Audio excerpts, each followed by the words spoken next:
Tatparam Purusha Kyatir Guna Vaitrishyam.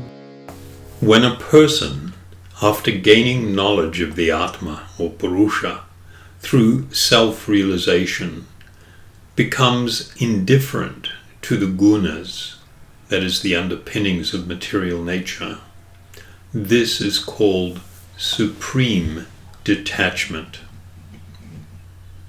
So now in this particular sutra, we are going to be speaking about some things that we haven't really touched on in any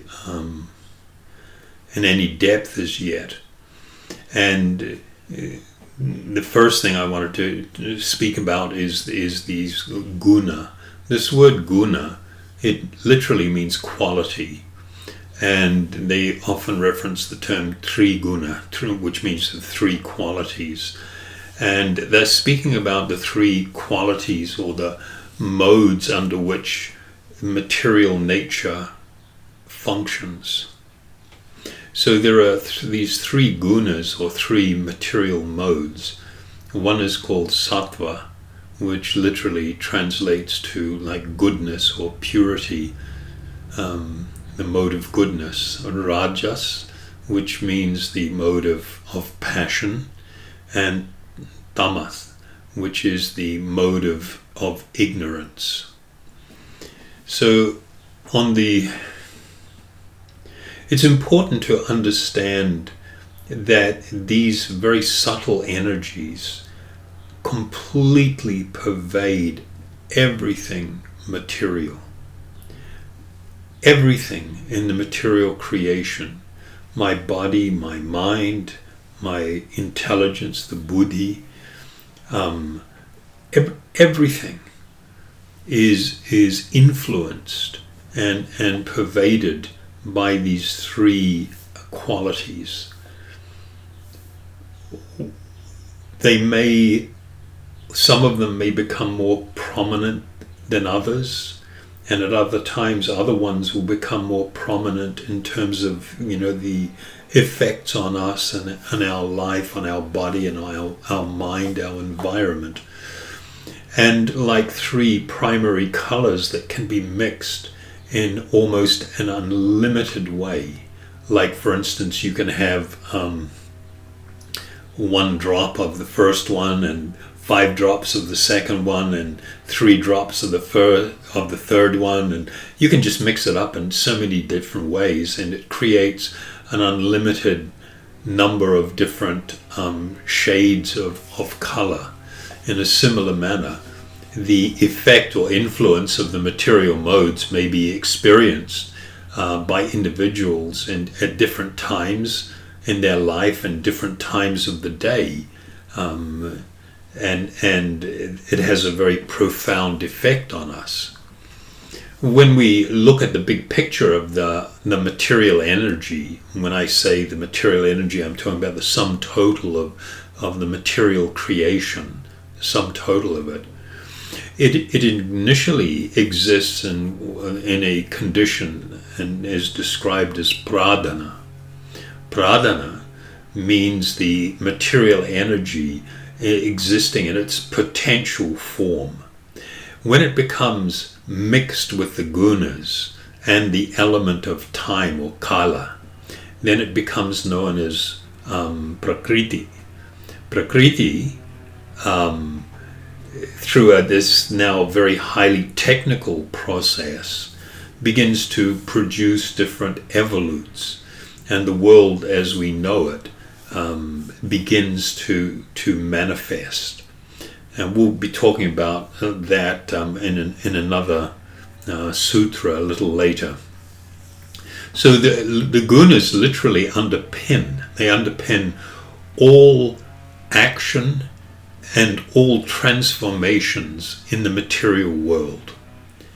So we'll be talking about the way in which the gunas work, but just really appreciate that absolutely everything within the material world, all material energy, is permeated by and stimulated by the gunas, which are ultimately responsible for all activity.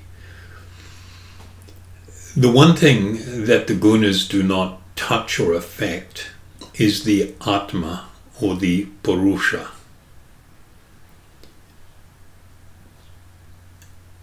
What the gunas do affect is the Chitta, or the consciousness. If we recall, you have two material coverings: a gross body, gross physical body, the Sthula Sarira, and the Linga Sarira, the subtle body. The subtle body being comprised of the mind, the intelligence or buddhi, and the ahankara, the false ego, the false concept of who I am or who we may be.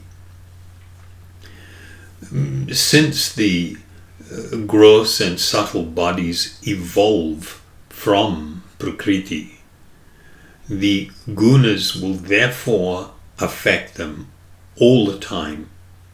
Always. It's always going on. In the material condition,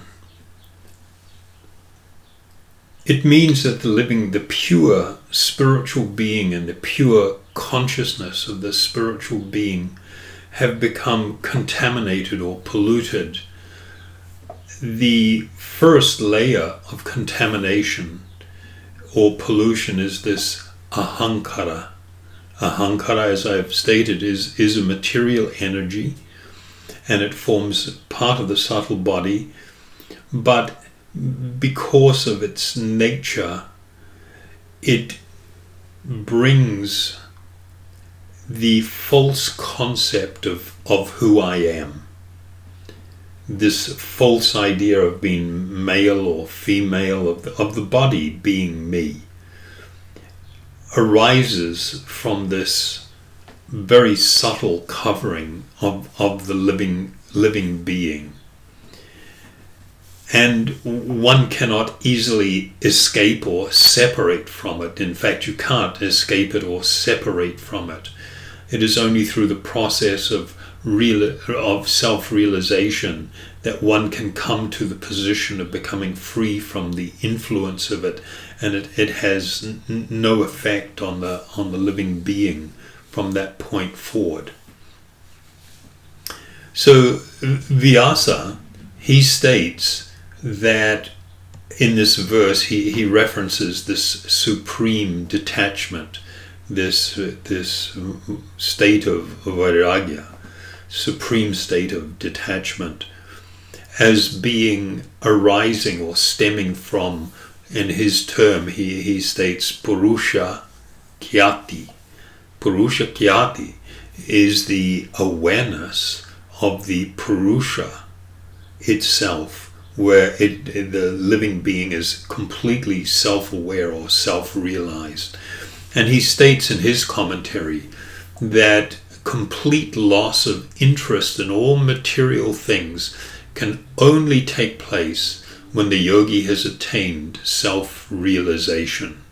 So we're not talking about a condition of just having a strength of will and not submitting to the desires of the mind or the body and things like this. We're talking about this state of supreme detachment arising from the spiritual realization. And when that happens, the living being begins to see, even in an embodied state, begins to see themselves, their own physical covering, others, and the world in a completely different way that they saw before.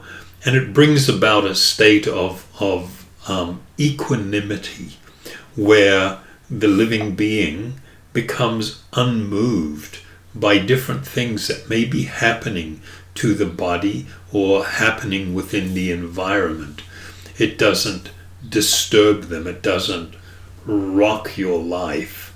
There is this equanimity, this levelness of everything, and a great peace that comes with it.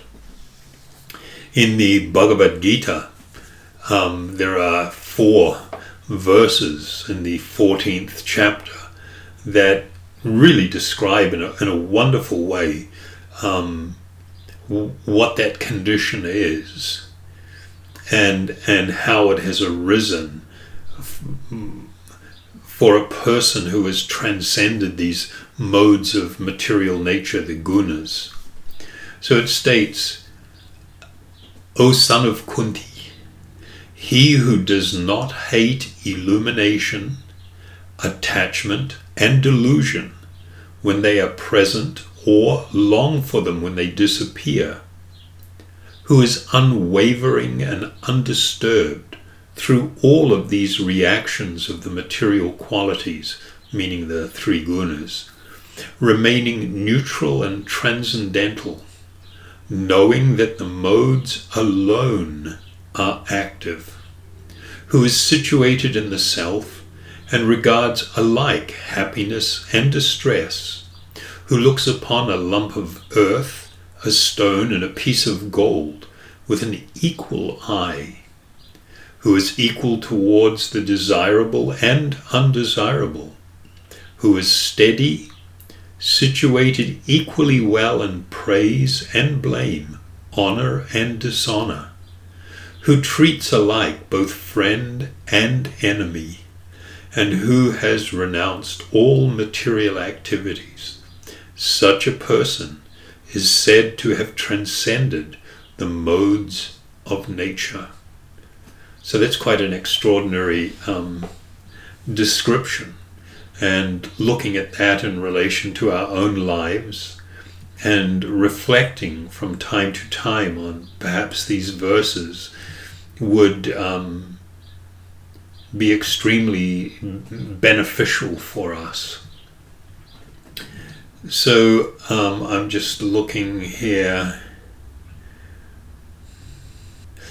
When it states that one who is unwavering and undisturbed through all these reactions of material qualities, remaining neutral and transcendental, knowing that the modes alone are active. This is an incredible concept. When a person comes to really understand and appreciate this and see the spiritual reality of it, it's incredibly transformative in one's life. The whole material world and all the activities that are going on are simply happening due to the stimulation from these three modes of material nature. And the living being, the actual soul, the Atma, is actually untouched, sitting like within a machine. But because of this close identification with the body and mind as being who I am, because of the agency of this subtle covering, the ahankara, so the living being becomes incredibly caught up, just like someone who's sitting and watching a movie and getting all emotional or incredibly caught up in that movie. The living being becomes really caught up in everything that's going on. I mean, we think that we are making our own decisions to act on things. We don't recognize and see the degree to which we are being influenced by so many external forces, and in particular, these modes of material nature. So when a person comes to this platform of self-realization, it is so incredibly transformative, and they may be recognizable to ordinary people, or such a realized person may not be recognizable. In the Puranas, there are many wonderful stories of people that have attained this state of great detachment from things. And one of them from the Bhagavad Purana is the story of Jadu Bharat, which we'll possibly talk about at some point in the future, and the incredible journey he went through.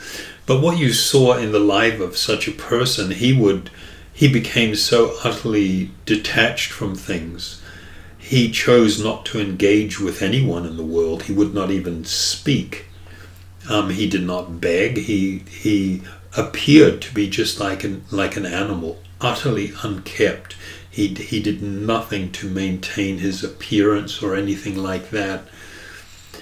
And because of that, he received a lot of trouble from others.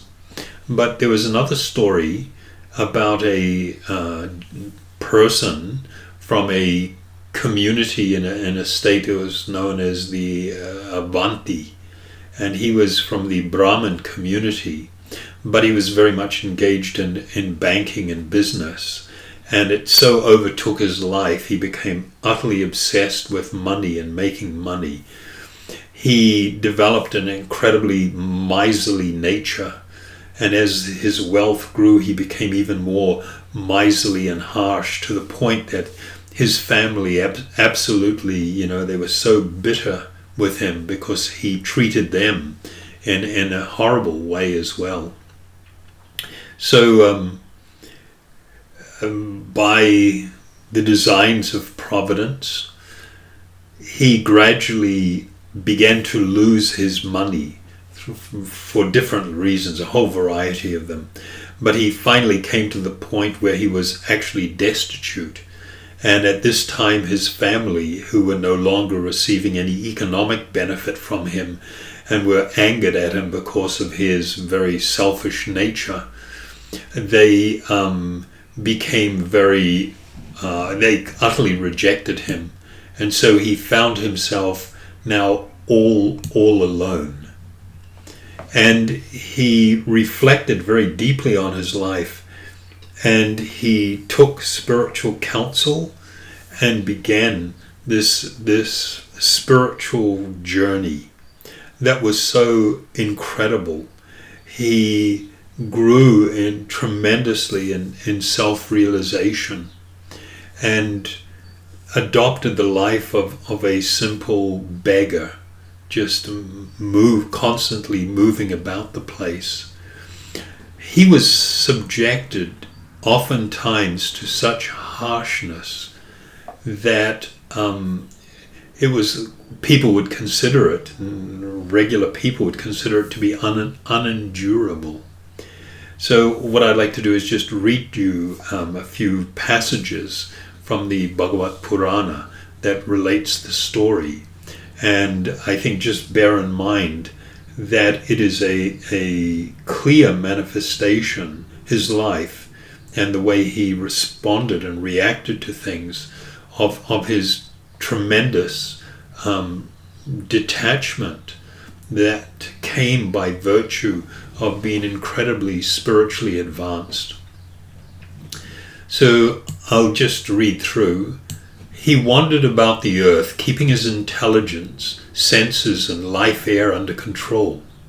To beg charity, he traveled alone to various cities and villages. He did not advertise his advanced spiritual position, and thus was not recognized by others. Seeing him as an old, dirty beggar, rowdy persons would dishonor him with many insults. Some of these persons would take away his sannyasi rod. So I'll just mention here that when someone accepted this fourth ashrama, spiritual order, which the life of a sannyasi, a wandering mendicant who lived very austere lives, they would often accept and carry a rod that was to remind them. It had a lot of different significance, but when people saw it, they recognized him as a wandering monk, a mendicant. So some of these people would take away his sannyas rod, and some the water pot that he used as a begging bowl. Some took his deerskin seat, and some of them would take his chanting beads, the japa beads, and some would steal his torn, ragged clothing. Displaying these things before him, they would pretend to offer them back, but would then hide them again. When he was sitting on the bank of a river, about to partake of the food that he had collected by his begging, such sinful rascals would come and pass urine on it, and they would dare to spit on his head. Although he had taken a vow of silence, they would try to make him speak, and if he did not speak, they would beat him with sticks. Others would chastise him, saying, "This man is just a thief." And others would bind him up with rope, shouting, "Tie him up, tie him up." And they would criticize and insult him, saying, "This man is just a hypocrite and a cheat. He is making a business of religion simply because he's lost all his wealth and his family have thrown him out." Some would ridicule him by saying, "Just see this greatly powerful sage. He is as steadfast as the Himalaya mountains. By practice of silence, he strives for his goal with great determination, just like a duck." Other persons would pass foul air on him, and sometimes others would bind this twice-born Brahmana with chains and keep him captive like a pet animal. The Brahmana understood that all of his sufferings from other living beings, from the higher forces of nature, and from his own body were unavoidable, being allotted to him by providence. Even while being insulted by these low-class men who were trying to effect his downfall, he remained steady in his spiritual duties, fixing his resolution on the mode of goodness. He began to chant the following song. So I'll just read a couple of verses from it. It's a little bit long. The Brahmana said, "These people are not the cause of my happiness and distress. Neither are the demigods, my own body, the planets, my past work or time. Rather, it is the mind alone that causes happiness and distress and perpetuates the rotation of material life, or samsara. The powerful mind actuates the functions of the material modes, from which evolve the different kinds of material activities in the modes of goodness, passion, and ignorance. And from the activities in each of these modes develops a corresponding status in life." So we see in this recitation that he did not lay blame on anyone for anything that was happening to him. He accepted that things were happening this way because of his own past sinfulness, his own karma. And now he was experiencing the fruit of that. But in spite of that happening, it did not diminish the internal and spiritual experience that he was happening as a result of his great spiritual realization. And so it is this state of supreme detachment that Patanjali speaks about in this verse.